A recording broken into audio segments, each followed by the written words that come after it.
Hey, I'm Scott, and I am an American in Bangkok. And I've just been thinking a little bit, as I do sometimes. And I wanted to talk about something that I've been thinking about lately because if you've been watching the channel, I've kind of been getting into trekking and rafting and exercising more. And there's a reason for that, and that's what I'm going to go over. So stay with me till the end. But there is a statistic that really, if you're over 40, you might want to think about maybe it would bother you a little bit. I don't know. But most people hear it and they nod and then they move on without actually letting it sink in.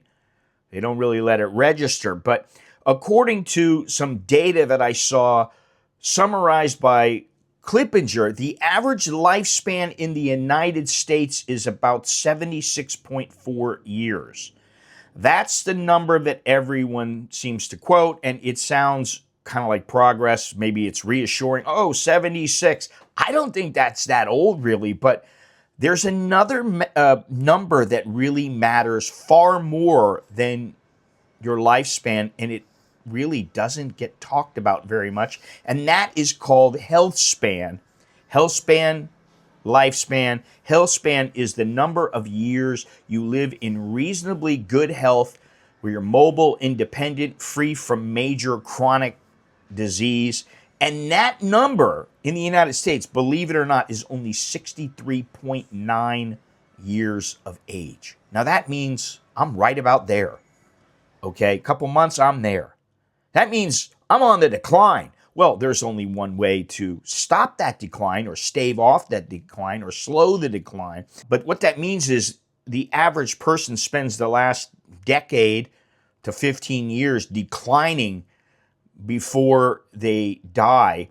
And not really suddenly, not heroically, but slowly, and usually through pain and fatigue and medication and shrinking mobility and fewer options. And I'll tell you something, I see a lot of people, they're around my age, maybe a little bit older, and they're all hunched over and they're having problems getting around, or they're walking with a cane. And I'm like, this person is my age, or this person is a little bit older than me. And I just think, I don't want that to be me. I have to fight it. So I've been in the gym lately working very, very hard on my VO and my grip strength and a lot of my cardio, and just throwing around some weight. It doesn't have to be really heavy weight, but it has to be consistent.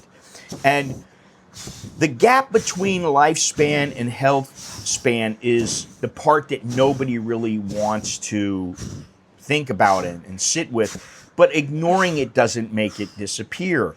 There's a term in medicine and in aging research that is called compressed morbidity.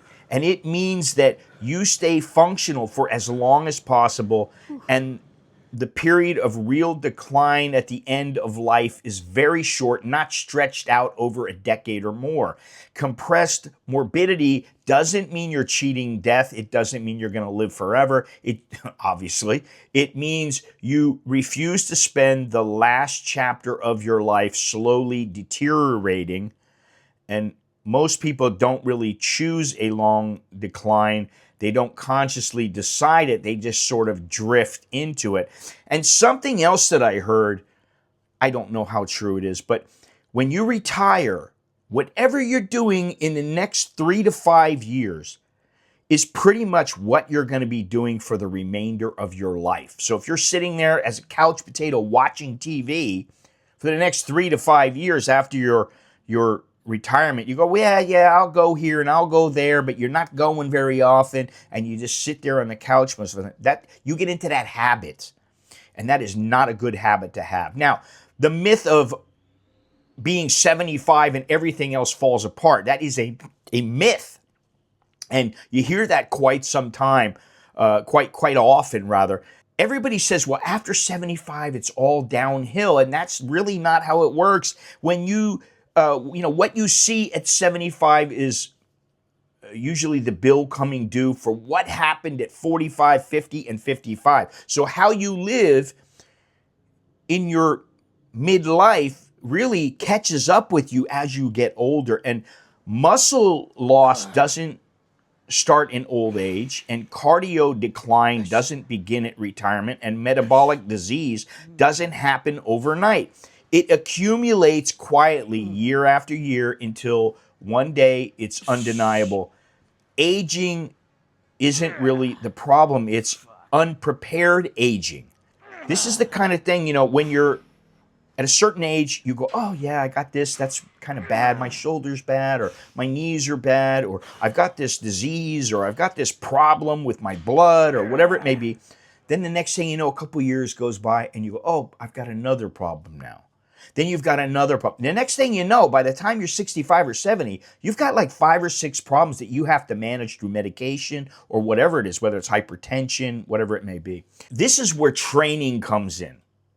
And it's not for vanity, and it's not always for optimization. Now, I'm trying to get myself into shape so that I can trek and not be exhausted, so that I can row a kayak or a canoe and I won't be exhausted. I mean, I go all out for myself. Now, I'm not competing against anybody. I'm not trying to compete with some 25-year-old kid. I'm trying to compete against myself, and I can measure the data to see how I'm doing. And, I don't really train because I think it gives life meaning. It's not about giving your life meaning. It's basically, life doesn't come with meaning. You have to assign it. You have to do that yourself. And the one thing that I know is that I do get kind of motivated. Some days I go into the gym and I'm motivated to beat my personal best, whatever it may be. And I've always been that way. I just don't really talk about it much. I haven't always been consistent, and that's a bit of a problem. But now I look at it as I go to the gym to help myself live longer and not have as many problems.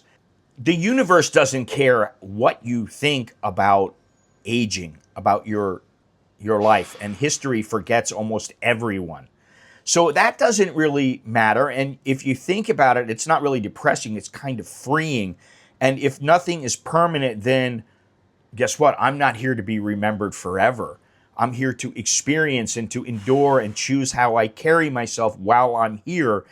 And the reason that I train is because it makes me better for whatever age I am. Not necessarily spiritually, not symbolically, but physically, mentally, and practically. Why physical capacity is the real currency. And this doesn't get talked about all that often, but when your physical capacity drops, your choices collapse. You don't have as many choices. You stop traveling because it's exhausting. You stop walking far because it hurts. Now, I know walking on the concrete for 5 hours is not fun. Sometimes it's hard work and it hurts.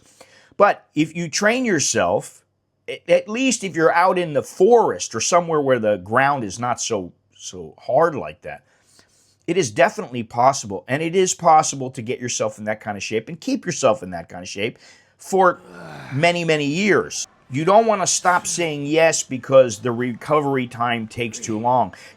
I go and work out at the gym, and by the time I come home, I'm exhausted. And I need that recovery time. But you know what? In between the sets that I'm doing on the rowing machine or the bicycle or the treadmill or lifting weights, I don't rest very much. So I know that my recovery time is fairly good. And this is not fate. This is something that you put your effort into, and you want those reserves. You need to have reserves to say, I'm going here, I'm going there. Not, I don't really have the energy to go anywhere. Sometimes I don't want to go anywhere. It's not that I don't have the energy. I do have the energy. I've been many places, so I pick and choose where I want to go. I use my energy carefully. Cardio, respiratory fitness, muscle mass, joint integrity, these aren't fitness metrics. They're independence metrics. And a low aerobic capacity is strongly associated with higher mortality. And I know this talk is a bit different from what I usually talk about, but having no muscle, that predicts disability in the future. Having poor balance predicts failure and predicts that you will fall, and falls, sometimes they can end lives. And none of that, I don't mean to be motivational or whatever. I'm just telling you what I think is the truth. And one of the key components in staying in shape is to eat a high amount of protein, higher than you probably are eating.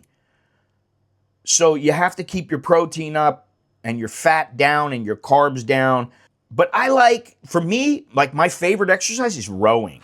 And I like it because it's honest. It's you against the machine, and it forces your legs, your lungs, and your coordination to work hand in hand. And you can't fake aerobic fitness on a rower. And I do things like I check my speed for 1,000 meters. I check it for 2,000 meters. I do sets of 4 minutes. I do a 10-minute row. I want to see these kind of things. I don't use it to race except against myself. And then when I do the sets, I want to do sets and I want to see, okay, if I give myself a 1-minute recovery time, how much do I recover? How good do I feel? And you know what? I feel pretty darn good. I've been doing it for a couple of months to where I really work out hard and I do feel better. And I think if I do it for another year, 2 years, and I get into this long-term habit, that it'll be easier for me. And I'll tell you what, sometimes I don't feel like going to the gym. Just like all of us. Sometimes we don't feel like going. We don't feel like doing something. I don't like having to do anything that I'm forced to do. Nobody's going to force me to do anything. I don't want to do something because I have to do it. I'll do it to do it, but I don't want to have to do it. But I don't even think that way about going to the gym. I think it's part of my life. It's like taking a leak or eating food or whatever it may be. You got to do it. If you want any chance of living longer, that will help you.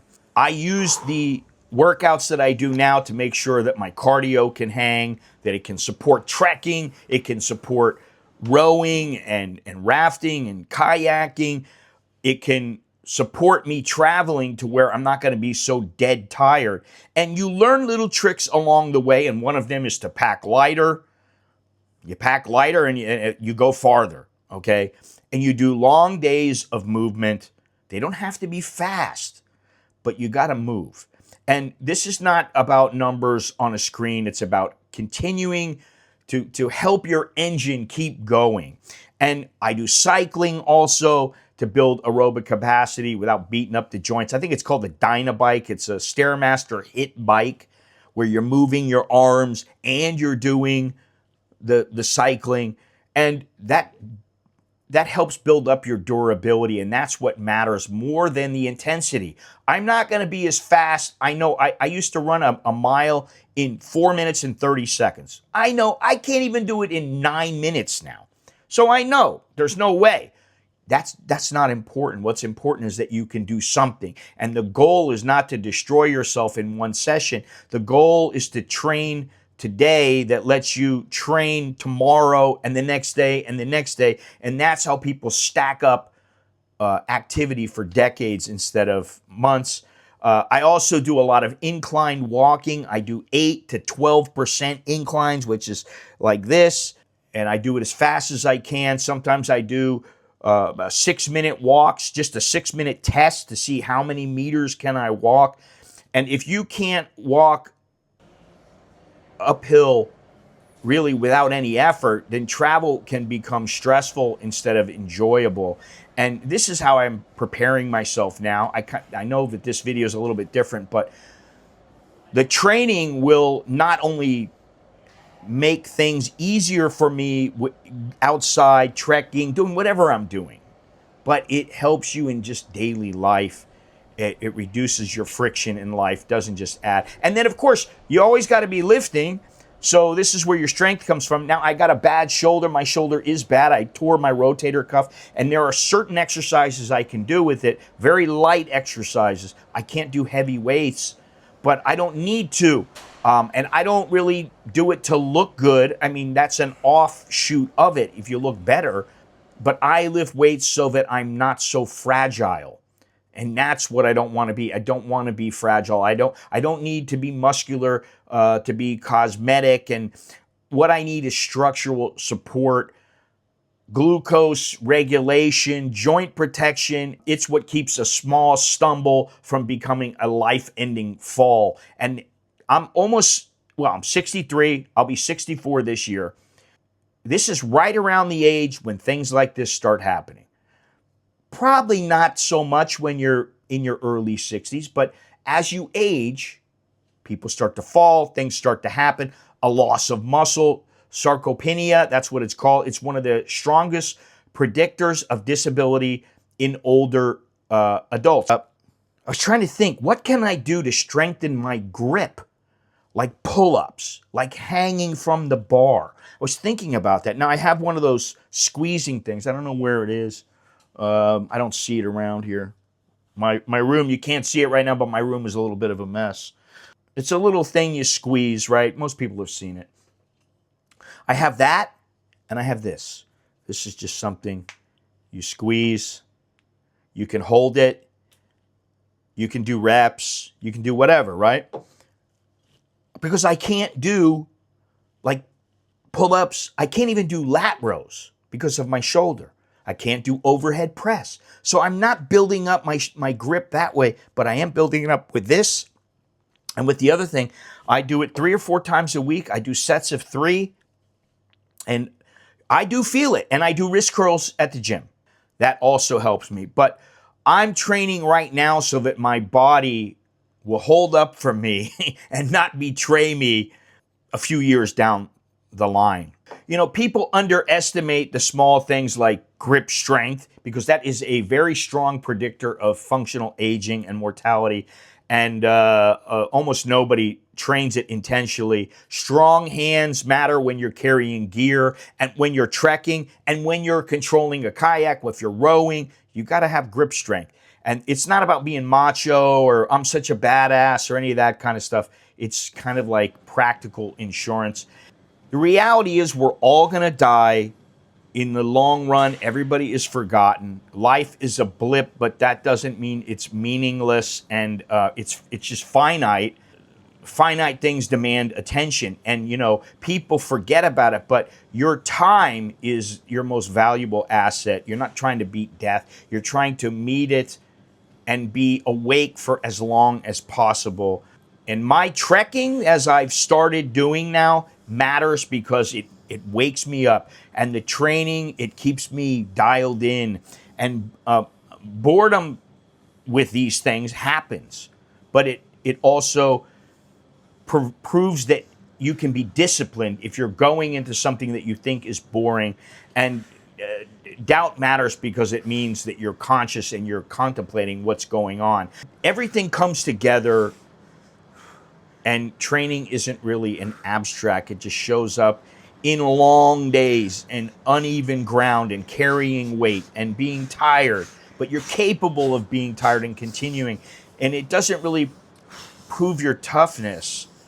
It's about refusing to let life narrow your choices prematurely. And the gap between health span and lifespan is very real, and people don't think about it much. And once you see it and you know it, and you see, oh, I'm on a slide, you can't unsee it. You have to stop it as quickly as you can. You need to get on it, and you need to be motivated to do this. And you don't have an infinite time to prepare. And when you were young, when people are young, I'm talking about 20 to 30 years old, a lot of people don't think, hey, my day's going to come. I'm going to be 70, 80 years old. I better be fit. I better be healthy. I better be eating right. And those things are important. But you don't have an infinite time to prepare, and you don't get credit for your good intentions. Well, I went to the gym one time this week, and I'm going to go next week. I'm going to start over fresh. And then every week you don't go, or you go 1 or 2 times. It's just not enough. You got to be regular about it. Compressed morbidity is not a slogan. It's a decision that you repeat quietly over years. And that helps you. There's no grand meaning to what I'm telling everybody. There's no big reward. You don't want to waste the blip that is your life. And that's, I think, what is most important. And that's, I think, what I'm trying to say here. Don't waste the blip. Time's a wasting. I'm counting my years. I don't know. I could have a month. I could have a day. I could have 20 or 30 years left. I don't know. But I'm going to prepare myself as best as I can. And if anything happens, well, that's the way it goes. If it doesn't happen, guess what? I prepared properly. I'm Scott. I'm an American in Bangkok. I hope you like this video. Chok di leo jerk en mai.